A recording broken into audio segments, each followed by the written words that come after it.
नमस्कार. सर्वप्रथम आपल्याला म्हणजे मी पण नवीन होतो शेतीमध्ये, पण शेतकऱ्याचा मुलगा असून शेतीत मी नेहमी येत राहायचो आणि त्याबद्दल आपल्याला हे होतं, आतुरता होती शेतीबद्दल आणि आवड होती मला. मग मी बियाणं घेतलं जिग्ना गोल्ड म्हणून एक. आमच्या काकांनी बी सजेस्ट केलं होतं, त्यांचा मित्र होता एक ओळखीचा, त्यांनी सांगितलं. मग ते बियाणं घेऊन मी रोप बनवलं. थंडीमध्ये ते एकसारखं उतरत नाही म्हणून मी हे केलं, रोप बनवलं, रोप घेतलं, रोप लावलं. 7 डिसेंबरला लावलं. त्याच्यानंतर मग त्याला बऱ्याच समस्या आल्या. ते स्प्रे, उडागाड वातावरण वगैरे ते केलं व्यवस्थित क्लिअर. एक स्वप्नील पाटील म्हणून ॲग्रोटेकचे माझे मित्र होते, त्यांनी पण मला हे केलं मार्गदर्शन.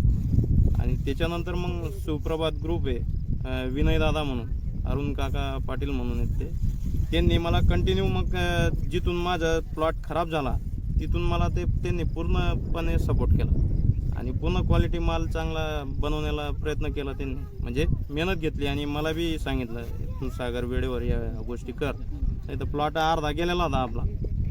आणि आता जर शेतकऱ्यांना जर सांगायचं म्हटलं तर हे शॉर्ट टर्म पीक आहे. शॉर्ट टर्म पिकामध्ये जे आता केळी वगैरे घेतो आपण, ते लॉंग टाईम जातं, त्याच्यामुळे रिस्क जास्त राहतं, पैसा बी राहतो, टाईम बी जातो.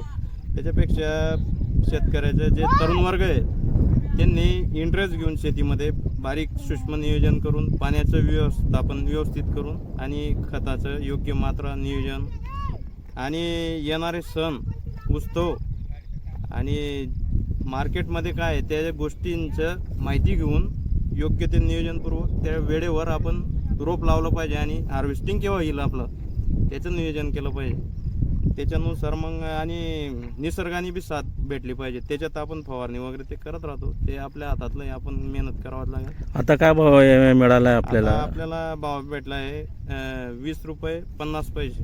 म्हणजे जे केलेलं होतं ते सक्सेस झालं शॉर्ट टर्ममध्ये. आणि मी पहिलीन वेळेस हे टरबूज लावलेलं आहे. अच्छा अच्छा. म्हणजे आता जे आपले युवक आहे ते नोकरीच्या शोधात असतात, परंतु शेती असताना आपण त्याच्यात जर लक्ष व्यवस्थित केलं तर आपल्याला उत्पन्न चांगलं मिळू शकतं. बरोबर. तर शेती एक अशी आहे सर, जर तुम्हाला सांगायचं म्हटलं तर जर मेहनत घेतली तर इथून नफा मिळणार म्हणजे मिळणार, याची शाश्वती आहे. पण निसर्गाने साथ दिली तर, नाही तर अशक्य आहे. आपण मेहनत करतो पण मग त्याच्यासाठी नियोजन बी असलं पाहिजे. नियोजन राहिलं वेळेवर आणि योगायोग बी म्हणता येईल की ते भाव आपल्यासाठी भाव बी भेटले. म्हणजे ते मी त्या टार्गेट रमजान वगैरे ते टार्गेट करूनच काम केलेलं होतं, म्हणून मला ते भाव बी भेटले. शाश्वती ती होती. पण आता जर पाऊस पडला असता तर माझे हाल झाले असते रस्त्यांमुळे.